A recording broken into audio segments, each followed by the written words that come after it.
What if I told you one of the world's most famous love goddesses was born from sea foam and severed god parts? Wild, right? From the chaotic waves of Greek myth to the empire building glamour of Rome, Aphrodite, or Venus, wasn't just about roses and romance. She was power, seduction, and even political propaganda in a toga. But what does her story teach us in 2025? How do we wield charm without manipulation, transform beauty into strength? Let's dive into the foamy, scandalous origins of Venus and Aphrodite and uncover what her Greek, Roman, and Hellenic myth reveal about love, influence, and why some legends just won't quit. Picture this. The Titan Kronos lops off his father Uranus's genitals and tosses them into the sea. And then, boom, something magical happens. The foaming waves give birth to Aphrodite, the most stunning goddess to ever emerge from a godly body part. Floating ashore on a seashell, this wasn't just any birth. It was the ultimate glow up, from cosmic violence to a breathtaking beauty. The Greeks saw Aphrodite as love incarnate, but also a force of chaos. After all, she literally rose from rebellion. This origin story reminds us that even the most beautiful things can come from messy beginnings. So, Aphrodite's name means foam born or risen from the sea. Her sacred symbols are seashells, roses, doves, and mirrors, which reflect beauty's illusory nature. Her associated powers are love, beauty, desire, seduction, and fertility, but she's also associated with war, chaos, and strife. In Roman myth, in the epic Aeneid by Virgil, Venus isn't just a love goddess, she's Rome's divine mother. As Venus Genetrix, she's the guiding force behind the hero Aeneas, her mortal son who's fleeing the fall of Troy. As she intervenes with the gods and mortals alike, she ensures Aeneas survives the war and crosses the sea to reach Italy. This isn't just a journey, it's about destiny in motion. Through Venus's divine protection and political cunning, she secures her son's future as the ancestor to Rome's founders. The Romans see Venus as a maternal protector and the symbolic heart of their imperial power. From a passionate goddess to the empire's matriarch, that is the evolution of Venus. Venus in Latin represents charm or grace. And what do you think this else represents?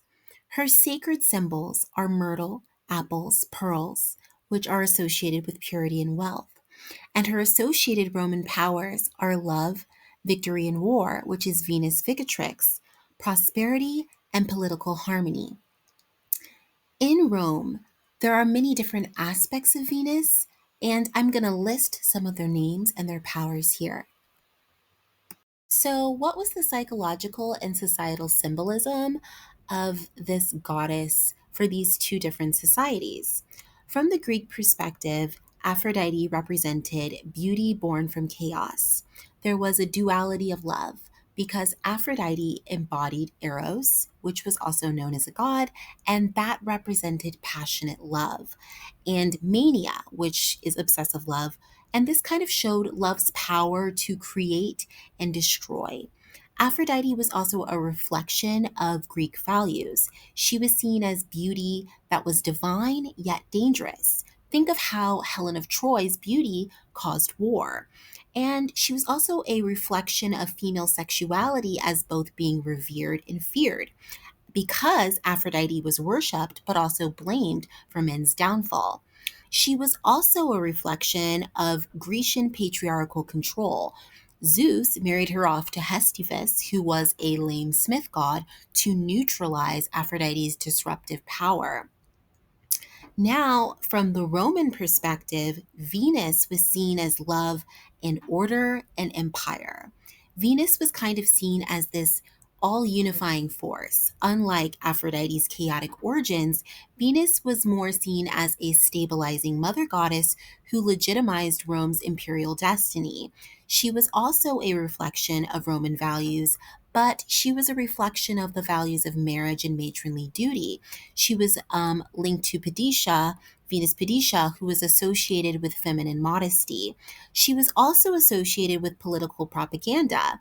For example, Caesar claimed descent from Venus Genetrix, tying love to power and dynasty. And she was also a symbol of controlled passion because Romans admired Venus' allure but emphasized disciplined love in comparison to the chaos of Aphrodite. So, what are some of the lessons we can learn from Venus and Aphrodite for 2025? Let's start with the power of charisma, but being wary of its shadow. Aphrodite and Venus can remind us that beauty, charm, and persuasion are tools of influence but can be manipulative if unchecked. Here's a takeaway. In an age of social media and AI generated allure, authenticity must balance glamour. Second, love as both creative and destructive forces. The Greeks feared love's chaos, and the Romans weaponized it for order. Here's a takeaway. Emotional intelligence is key. Passion drives innovation, but if unchecked, it breeds conflict. Third, feminine power in patriarchal systems and how it's symbolized. Aphrodite was worshipped yet controlled. Venus was domesticated into a political symbol. Here's a takeaway. Women and feminized traits like empathy and love still face duality. They're admired yet constrained. True power often lies in self definition beyond societal boxes. 4. Transformation from chaos to harmony. Aphrodite's birth from Uranus's blood reflects beauty emerging from trauma. Here's the takeaway. Personal and societal rebirth often follows crisis, like climate change or AI disruption. Like Venus, we must channel chaos into creation and harmony. So there you have it. Aphrodite, the OG Chaos Queen, rising from sea foam and godly drama, versus Venus, Rome's elegant mother of empires, who turned love into legacy. Whether you're Team Greek, the wild child, or Roman, the regal icon, one thing's clear. Love and power have always been tangled up in myth, and maybe in real life too.